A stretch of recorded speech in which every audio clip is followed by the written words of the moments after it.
할렐루야, 주님을 찬양합니다. 오늘 주시는 하나님의 말씀은 구약성경 이사야 32장 9절로 20절 말씀입니다. 공의의 열매와 결과라는 말씀으로 함께 말씀을 나눕니다. 자, 이 32장, 이 이사야 32장 말씀은 이스라엘 백성들이 하나님을 의지하지 않고 세상 권력과 힘을 의지하는, 그리고 하나님이 주신 풍요와 하나님 주신 그 권세를 잘못 사용하는 그 악에 대한 고발이고, 이 세상에 스스로 존귀하게 여기고 세상의 힘을 빌려 자기를 지키려고 하는 사람은 결국 그 댐이 무너지듯이 무너지게 되고 자기를 지키려고 했던 그 지킴이 소용이 없게 된다. 자신뿐만 아니라 도움을 청한 그 대상까지도 하나님은 도움을 주지 못하게 하신다는 거예요. 자, 오늘 이 9절 이하의 말씀도 이제 그 말씀에 이어서 우리에게 주시는 말씀인데, 이 본문 안에는 하나님의 심판과 회복이라는 이 두 주제가 이제 함께 어우러져 있는 것을 보게 됩니다. 먼저 9절부터 14절에 있는 말씀이 이제 하나님의 심판이 임하는 그런 배경을 설명해 주고 있는데, 여기 안일한 여인들, 또 염려 없는 딸들, 이런 말들이 지금 반복이 되죠. 자, 이 안일한 여인들은 물론 이스라엘의 그 여인들을 가리키기도 하지만, 이 여인들을 대표해서 지금 이스라엘 사람들이 얼마나 하나님 말씀을 떠나서 안일하게, 나태하게, 그리고 그들이 정말 걱정해야 될 일을 걱정하지 않으면서 이 땅에서 풍요나 향락 속에 빠져 있는지에 대한 그런 말씀이에요. 안일한 여인들아 일어나 내 목소리를 들을지어다. 지금 이사야를 통해서 하나님께서 말씀을 하고 계십니다. 너희 염려 없는 딸들아 내 말에 귀를 기울일지어다. 왜 하나님의 목소리와 그 말씀에 귀를 기울여야 됩니까? 10절 이하에 그 이유가 나와 있습니다. 너희 염려 없는 여자들아 1년 남짓 지나면, 지금은 너무나 삶이 좋아요. 지금은 너무나 풍요롭습니다. 너무나 안정돼 있고요. 모든 것이 문제가 하나도 없어요. 그러니까 안일하고 게으르고 편안하고 좋습니다. 그런데 1년도 채 끝나기도 전에 어떤 일이 생기냐면, 1년 남짓 지나게 되면 너희가 당황하리니 포도 수확이 없으며 열매 거두는 일이 이르지 않을 것이다. 자, 여러분, 농사를 짓거나 혹은 과수원을 하거나 목축을 하거나 하면 올해가 풍년이 됐고 올해 수확을 많이 하고 별 탈이 없으면 내년에도 그와 같은 수확을 한다는 이런 생각들이 다 있잖아요. 아니면 더 뭔가를 해서 내년에는 더 수확이 많다든가 소출이 많다든가 또 목축하는데 이 양떼들이 더 늘어난다든가, 이런 생각과 계획과 그런 마음을 갖고 이제 사는데, 하나님의 말씀은 어떤 말씀이냐면, 그들이 올해처럼 그렇게 수확을 많이 얻게 되거나 열매를 얻게 되는 일이 없을 거라는 거예요. 상황은 변하지 않았어요. 무슨 상황이 악화돼 가지고 소출을 못한다든가 수확을 못하는 그런 게 아니라 상황은 똑같아요. 그럼에도 불구하고 하나님의 말씀은 지금 이 상황 때문에 어려워지는 게 아니라 하나님의 심판으로 어렵게 될 거다고 하는 것을 지금 경고의 말씀을 하고 계신 거예요. 그래서 11절 너희 안일한 여인들아 떨지어다. 너희 염려 없는 자들아 당황할지어다. 옷을 벗어 몸을 드러내고 배로 허리를 동일지어다.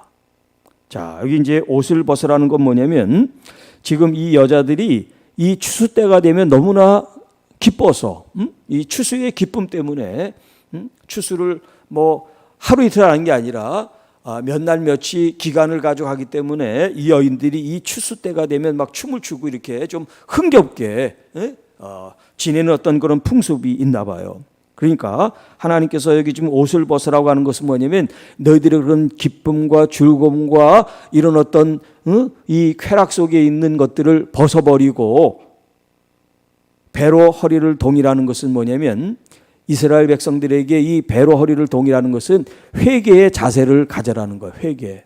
애통하고 슬퍼할 때, 애곡할 때 배옷을 입는단 말이에요. 그러니까 이 여인들이 막 추수의 기쁨에 들떠가지고 서로 어떤 그런 이 세상의 어떤 그런 향락과 풍요 속에 즐기고 있는 그 시점에 하나님께서 말씀하시기를 지금은 그럴 때가 아니라는 거야.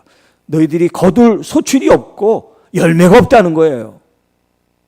그들 생각에는 풍요로운 이제 소출과 열매가 있는데 하나님은 그게 없다는 거예요. 그리고 오히려 너희들은 지금 애곡하고 슬퍼하며 몸에 배옷을 입고 회개의 시간을 가져라는 거예요.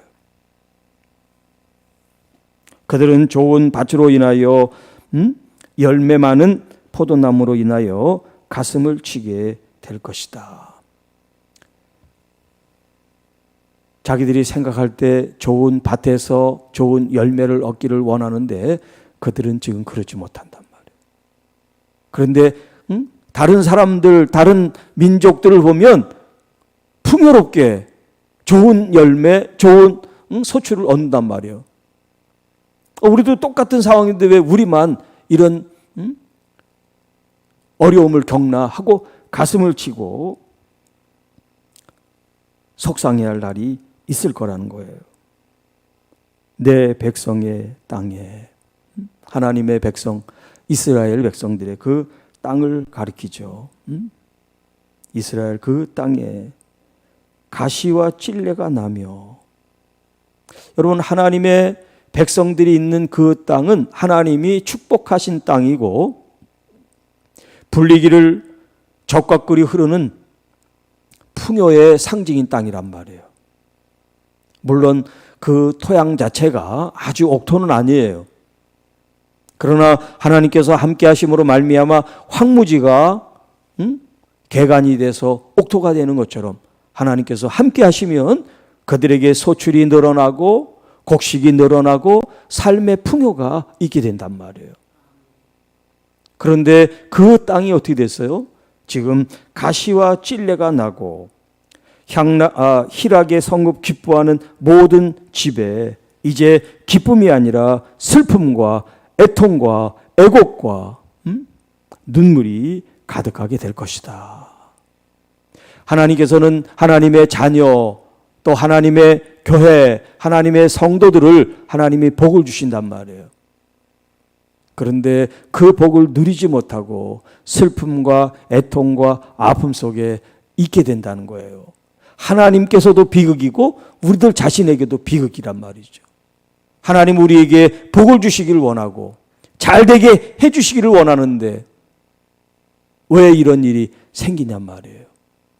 왜 하나님의 이 거룩한 땅, 이 복된 땅, 이 하나님의 약속의 땅에 가시와 찔레가 나듯이 단순히 어떤 그 자연 현상이나 어떤 삶의 환경이 아니라 이미 우리의 마음속에 가시와 찔레처럼 사람들을 적대시하고 또 사람들을 물어뜯으려고 하고 또 정의와 공의가 아닌 부정부패와 비리를 가지고 사람들을 다스려 나가는 이 땅의 이 행태에 대해서 하나님께서는 내 백성이라고, 내 백성의 땅이라고, 희락과 기쁨이 있는 성읍이라고 도저히 말을 하실 수가 없다 하는 거예요.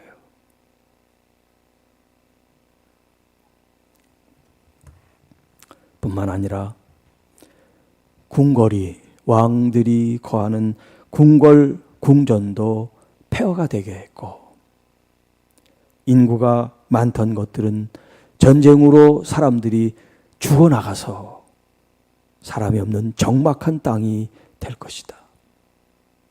오벨과 망대가 영원히 구렬이 되며, 구렬은 이 동굴을 말하는 거예요. 또 들나귀가 즐기는 곳과 양떼의 초목이 될 것이다. 하나님의 거룩한 백성이 사는 이 성읍, 도시, 마을, 이 나라가 황폐화되고 돌보지 않는 그런 폐허가 돼버리는, 그런데 이스라엘 이 여인들은 지금 한 치 앞을 보지 못하고 지금 눈에 있는 이 곡식들, 이 풍요만 보고 막 춤을 추고 좋아서 그 쾌락과 향락 속에 지금 살아가고 있는 그걸 지금 이렇게 빗대서 얘기를 하고 있는 거예요. 뭐 이 여인들만 그런 게 아니겠죠. 이스라엘 사람 전체가, 또 왕궁에서도 그러니까 높은 고관 대작들이 사는 왕궁이든 아니면 어떤 그 대신들이 있는 그런 저택이며 또 일반 서민들이 사는 그런 가정집에 이르기까지 하나님께서는 이제 심판을 그들에게 내리지 않을 수가 없다. 자, 그래서 이 앞에 부분은 심판의 이야기고요. 이제 15절 이후에는 하나님의 회복의 이야기가 있어요. 그러니까 성경은 두 가지 대립되는 구조를 가지고 있는데, 그게 뭐냐면 하나는 하나님의 심판의 이야기와 하나는 구원의 이야기예요. 만약에 이 구원의 이야기가 없다면, 이 심판의 이야기만 있다면 하나님이 두렵고 얼마나 좀 무섭습니까? 늘 심판 얘기만 한다고 생각해 보세요. 구원은 없어, 회복도 없어, 치유도 없어. 그냥 심판만 있다 그러면 여러분 신앙생활 하는데 무섭지 않겠어요?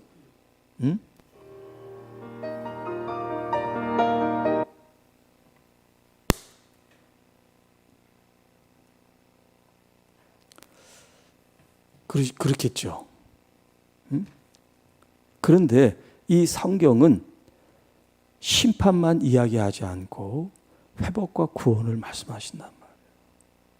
오히려 하나님이 원하시는 것은 모든 사람들이 구원에 이르기를 바란다라는 거예요. 그러니까 이 심판의 이야기가 구원의 이야기로 나가기 위해서 있는 거예요. 정말 하나님이 심판하기 위해서가 아니라 이런 심판이 있으니까 너희들이 베옷을 입고 주님 앞에 서라, 회개하고 돌이킴으로 나에게 오라, 그러면 내가 회복시키고 구원이 기다리고 있다, 이 말씀을 하고 싶은 거예요. 그런데 사람들은 아예 듣지를 않으려고 하든가, 이 심판의 얘기가 너무 크다 보니까 하나님께 가까이 가지 못하는 그런 모습들을 하게 된다 하는 거죠. 자, 15절 말씀 보십시다. 어떻게 하나님이 회복하시고 그들을 구원하십니까? 마침내 위에서부터 영을 우리에게 부어주시리니. 자, 이 영은 성령을 가리키는 거예요. 하나님의 영 성령께서 위에서부터, 위는 이제 하나님이 계신 그 하늘을 가리키는 거예요. 그 하늘에서 하나님께서 영을 우리에게 부어 주시리니. 광야가 아름다운 밭이 되며 아름다운 밭을 숲으로 여기게 될 것이다.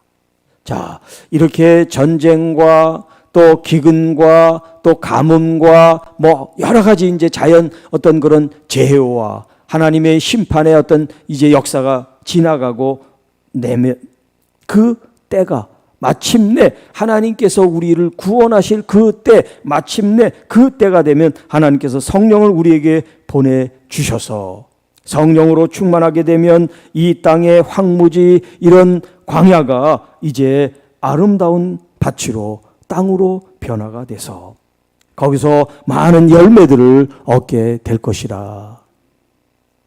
그러니까 같은 땅도 같은 땅이 아니에요. 심판받은 땅이 있고 축복받은 땅이 있겠죠.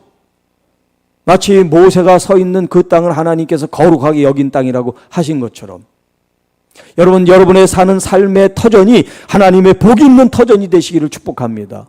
여러분이 가게라고 장사라는 그 터가 무슨 단어도 갑자기 생각이 안 나네. 풍수지리 같은 그런 복을 얘기하는 게 아니라 하나님이 함께 계시는 그런 참 복을 누리는 사업장이 되고, 여러분의 가정이 되고, 여러분의 일터가 되고, 여러분의 삶의 장소가 되기를 축복합니다. 하나님이 우리와 함께 계셔야 같은 땅도 같은 땅의 역사가 아니라 하나님이 주시는 복의 역사, 은혜의 역사, 구별된 역사가 나타나게 될 줄로 믿습니다.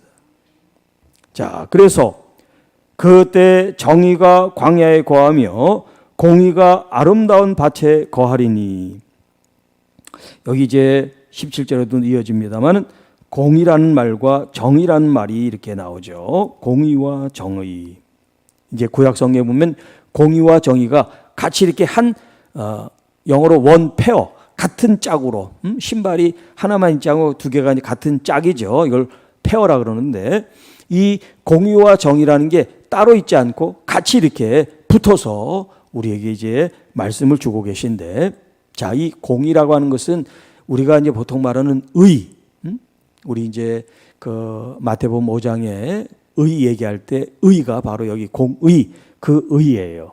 이 의라고 하는 건 뭐냐면 포괄적인 개념의 이제 의인데, 하나님이 정의하시는 의를 여기 이제 공의, 히브리 말로는 체데크라고 하는 말을 써요. 체데크. 그러니까 모든 하나님의 의로우심과 그 의의 개념들이 이 체데크라는 공의에 담겨 있고, 정의라고 하는 말은 뭐냐면 미시파트라는 히브리 말을 쓰는데, 미시파트는 뭐냐면 이 의가 이 땅에 실현될 수 있도록 법을 만든다든가 또 습관화한다든가 또 세칙을 만든다든가 규범을 만든다든가 하는 그런, 어떻게 보면 세부 지침 같은 거예요. 그러니까 이 공의는 하나의 정의라면 이 정의된 공의가 이 땅에 구현이 되고 나타날 수 있도록 하는 게 정의, 미시파트라는 말을 이제 쓰는 거예요. 그러니까 공의와 정의가 의의 개념은 같지만 조금 이 초점이,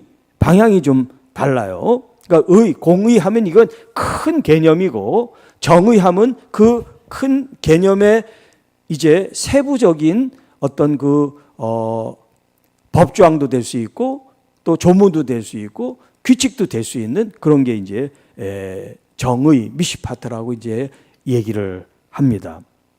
자, 공의의 열매는 화평이다. 이 화평이란 말이 샬롬이라는 뜻이에요. 샬롬. 이 샬롬이 여러 가지 의미가 많이 있는데, 평화, 화목, 안녕, 이런 의미가 다 샬롬 여기에 속해요. 여기 지금 이 화평이라고 한 이 말에. 그러니까 하나님이, 공의의 하나님이 역사하시는 그 열매는 뭐냐면 이 땅에 참된 샬롬이다는 거예요. 그래서 하나님 나라는 먹고 마시는 데 있지 않는다. 하나님의 그 의가 나타난다 그랬죠. 그러니까 공의의 열매는 뭐냐면 화평이다. 하나님의 교회, 그러니까 하나님이 다스리는 곳에는 참 평화가 있다. 그리고 그 열매는 뭐냐면 영원한 평안과 안전이다. 평안과 안전. 그러니까 하나님께서 우리와 함께 하시는 그 하나님의 의가, 하나님의 바른 통치와 역사는 우리를 언제나 안전하게 편안하게 하시는 것이라는 거예요. 우리가 불안하고 요동치고 또 다른 곳에 안전한 곳을 내가 피하고 대안을 생각해 둘 필요가 없는 거예요. 그래서 다윗은 그 시편에 얼마나 많이 고백합니까? 여호와는 나의 반석이십니다. 나의 피난처십니다. 나의 요새십니다. 구원의 뿌리십니다. 그 단어 하나하나가 다윗이 그냥 생각해서 머리로 나온 말이 아니라 가슴에서, 삶에서 하나님이 경험된 단어들이 그렇게 나온 거예요. 자, 그런 의미에서 여러분의 삶의 경험이 어려우면 어려울수록, 또 좋으면 좋을수록 여러분의 삶이 버릴 게 하나도 없어요. 왜 나만 이렇게 어려운 일이 생기나, 그런 마음이 들 수 있지만 지금 여러분이 겪는 그것도 하나님 앞에 아름다운 자산이고 소중한 여러분들의 경험이에요. 그 경험을 통해서 더 주님을 만날 수 있는 계기가 되고 주님을 여러분의 삶에 끌어당기는 그런 요인이 될 수 있기를 바랍니다. 다른 데 쳐다보지 말고 주님을 바라보시고, 여러분이 아픔이 있든지 어려움이 있든지 힘들든지 주님을 그 자리에 초청하셔서 여러분의 마음을 그대로 표현하세요. 내가 정말 힘들고 어려워서 견딜 수가 없습니다. 여러분의 어떤 마음의 표현도 주님께 하실 때 주님이 우리와 함께 계시는 역사의 증거, 결과가 뭐냐? 평안과 안전함이라는 거예요. 두려워하지 마세요.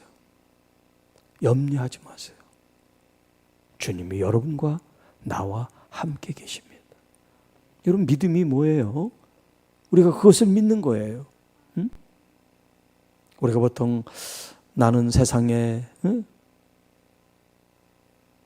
너무 깊이 들어가고 또 하나님에 대한 믿음이 적어서 또 매주일마다 교회를 나오지 못해서 여러 가지 그런 이유들을 붙일 수 있지만 그건 이유가 아니에요. 우리가 스스로 생각해낸 합리화지. 그냥 있는 그대로 아버지 앞에 여러분들이 나오면 돼요. 그 탕자의 비유에서 둘째 아들의 그 모습이 우리의 모습이라고 생각하면 돼요. 지금 생각날 때 아버지께 오면 돼요. 아버지는 늘 우리를 기다리고 계시다고요. 우리가 옷이 더러워지고 마음이 더러워지고 또 아버지의 재산을 우리가 다 허비를 했다 할지라도 상관하지 않아요. 아버지에게는 아들이 중요하지, 아들이 어떻게 아버지의 돈을 다 허비했느냐 안 했냐, 재산을 증식했냐 안 했냐, 거기에 관심 있는 게 아니에요.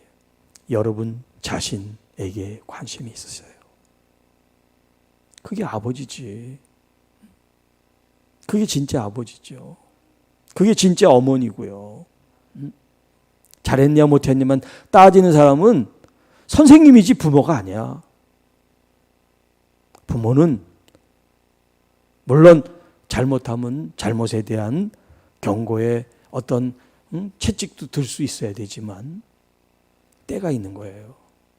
아플 때 채찍을 드는 게 아니에요. 상처 있고 고통받을 때 채찍을 드는 게 아니에요.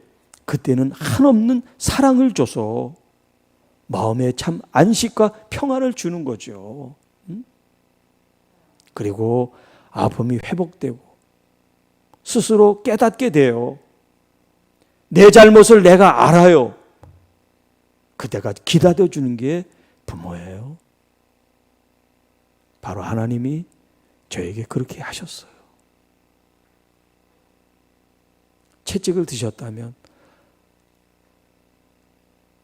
이렇게 설 수도 없었겠지만 하나님은 채찍을 드시는 하나님이 아니에요. 하나님은 끝없이 사랑으로 바라봐주고 기다려 주십니다. 그런데 그걸 경험하기 전까지는 이 자격지심 때문에, 이 죄책감 때문에 하나님께 나아갈 수가 없는 거예요. 저뿐만 아니라 제 주변에 상담을 하거나 만나본 사람들이 거의 그래요. 내가 이런데 어떻게 하나님을 찾을 수가 있겠습니까?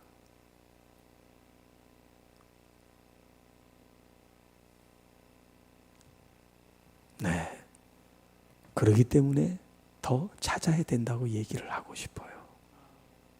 깨끗해지고 온전해지고 죄 안 지을 때 그때 주님 만나고 싶어요. 네, 다 그렇죠. 떳떳한 모습으로. 그런데 주님은 그런 날을 기다리는 것이 아니라 지금 앞으로 힘든 날을 기다리고 계시다는 것.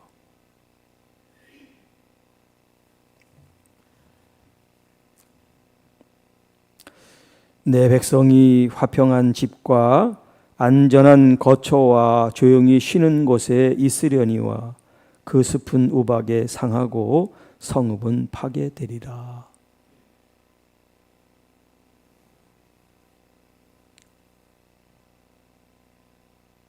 우리가 사는 숲이 하나님이 계시지 않으면 우박과 같은 재앙과 재난과 비극과 불행이 싹트게 되고 결국 우리의 삶은 파괴될 수밖에 없습니다. 그러나 주님을 의지하면 모든 물가에 씨를 뿌리게 되고, 여러분, 이스라엘 땅에서 물가에 씨를 뿌린다는 것은 엄청난 혜택이고 특혜고 특권이고 축복입니다. 왜냐하면 땅 자체가 물이 없기 때문에 척박하고 메마른 땅인데 물가에 씨를 뿌린다. 만약에 돈으로 그 땅을 표시한다 그러면 아마 가장 비싼 땅이 되겠죠. 우리나라 명동처럼. 소와 나귀를 그리로 모는 너희는, 아니 사람도 먹을 물이 없는데 소와 나귀들이 그곳에서 물을 먹고 쉼을 얻고 힘을 얻는데, 그러면 사람은 말할 것도 없죠. 사람이 먼저야 가축이 먼저야? 물어보나 말하지. 사람이 먼저죠. 그러니까 사람이 그곳에서 풍요를 누리고 그렇게 축복을 받으니까 가축대도 넘쳐나는 이 풍요와 이 물과 이 토지의 소산을 함께 누리게 되는 복을 받게 된다는 거예요. 아까는 폐허가 돼서 짐승들이 있을 때, 여러분 짐승들이 무슨 양식이나 물이나 어디서 구하겠어요? 돌보는 사람이 없는데. 폐허가 되면 그렇게 된단 말이에요. 그런데 이제 하나님이 복을 주신 이 땅은 물이 펑펑펑펑 솟아나고 사람들이 그 물을 통해서 쉼도 얻고 힘도 얻고 삶의 터전이 되니까 생기가 넘치고 보람 있고 은혜롭고 감사하고, 그러니까 사람들이 잘 되니까 가축들도 잘 되는 거야. 이게 회복이고 구원의 말씀이에요. 우리가 힘들고 어렵고 지치고 괴로운 시절이 있지만 마침내 그때 하나님은 우리를 구원할 계획과 섭리와 준비를 다하고 기다리고 계십니다. 그때가 언제인지 물론 우리는 알 수 없지만 믿음으로 주님을 바라보면 먼 훗날이 아니라 지금 현재 여기가 바로 그 때고 그 날이고 그 장소가 될 줄 믿습니다. 아직 환경은 바뀌지 않았어요. 괜찮아요. 여러분의 마음이 바뀌면 돼. 지옥 같은 마음이 천국으로 바뀌면 돼. 누구를 미워하고 시기하고 질투했던 마음이 축복하고 사랑하는 마음으로 바뀌면 되는 거야. 모든 것이 다 잘 될 거예요. 내 속에 있는 쓴뿌리도 없어지고 의심하고 회의하고 좌절하고 절망했던 마음도 다시 주님으로 새롭게 시작하고 싶은 그런 마음이 들 때 바로 그 순간이 이제 회복의 때가 되고 구원의 때가 된 줄로 믿습니다. 우리는 그럼에도 또 넘어질 수도 있어요. 또 쓰러질 수도 있어요. 괜찮습니다. 네. 그러나 다시 여러분은 일어날 수 있습니다. 주님이 여러분에게 손을 내미실 때 그 손을 붙잡고 일어나시면 돼요. 또 어떤 때는 주님의 손을 뿌리치고 여러분 마음대로 제 갈 길로 가고 싶을 때가 있겠죠. 네. 그러지 말라는 게 아니라 그럴 수 있지만 여러분은 다시 주님의 손을 붙잡게 될 거예요. 왜냐하면 손을 붙이고 나가도 다시 주님이 그리워서 돌아오게 돼요. 이 세상 아무리 뻑적지근하게 살아도 내 마음을 흡족하게 못해요. 그런데 주님께 돌아오면 내 마음에 10가지, 10,000가지, 20가지, 1,000가지 뭐 그런 요동침이 잠잠하게 돼요. 욕망과 욕심이 언제 있었냐? 싹 잦아들고 고요해집니다. 이게 공의의 열매예요. 하나님이 공의로 다스리실 때 내 마음에 참 평안을 주시고 내 마음에 불안하고 두려움이 아니라 고요와 안정과 안식을 우리에게 주시기 때문에 그렇습니다. 이 놀라운 복음, 우리 주 예수 그리스도께서 십자가를 통하여 모든 저주와 질병과 아픔과 상처와 고난과 재난을 다 담당하셨다는 거. 여러분, 이것보다 더 좋은 소식이 어디 있어요? 내가 가지고 있는 이 핸디캡, 내가 가지고 있는 죄, 내가 가지고 있는 이 잘못들, 이 모든 것들을 예수님이 다 맡아주셨대. 담당해 주셨대. 이제 너는 그거 없어. 내가 다 맡았어. 얼마나 감사합니까? 나는 여전히 죄인이고 난 여전히 부족한 사람인데 그래도 주님께서 나를 그렇게 담당해 주신 나의 주님이고 왕이라고 내가 진심으로 믿고 주님을 바라보면 나를 용서해 주시고 나를 거두어서 제자 삼으시고 하나님의 자녀로서 하나님을 아바 아버지라 부를 수 있는 권세를 우리에게 주셨다는 거죠. 같이 있을 때 부르기 좀 그러시면 여러분 홀로 있을 때 아니면 달리는 차 안에서 아버지의 이름을 크게 한번 불러보세요. 목 놓아 불러보세요. 저는 여러 가지 그런 실험이 아니라 제 환경 속에서 때로는 차 안에서 때로는 이불을 뒤집어 쓰고 때로는 책상 밑에 들어가서 때로는 바위를 붙잡고 바위 틈에서 사람들이 많은 지하철에서 말을 못하고 속으로 입을 꽉 깨물면서 수없이 아버지를 부르고 찾았습니다. 어떤 문제를 해결해 달라고 아버지를 찾은 적은 한 번도 없어요. 그 아버지에 대한 어떤 그 벅찬 그 아버지의 그 마음이 제 마음에 막 몰아치는 그런 격정 속에 그 아버지를 부르고 싶은 그 마음. 그런데 아버지를 부를 때마다 아버지는 저에게 선물을 주세요. 응답을 주시고 위로를 주시고 능력을 주시고 은사를 주시고 너무나 많은 것을 받았어요. 사랑하는 성도 여러분, 여러분들의 삶이 지금 어떻게 아픈지 힘든지 고독한지 괴로운지는 모르지만 분명한 거 하나, 아버지를 찾으세요. 진심으로 아버지를 만나시기를 바랍니다. 심판의 주가 아닌 회복과 구원의 은혜의 아버지를 경험하시기를 축복합니다. 하나님 아버지 감사합니다.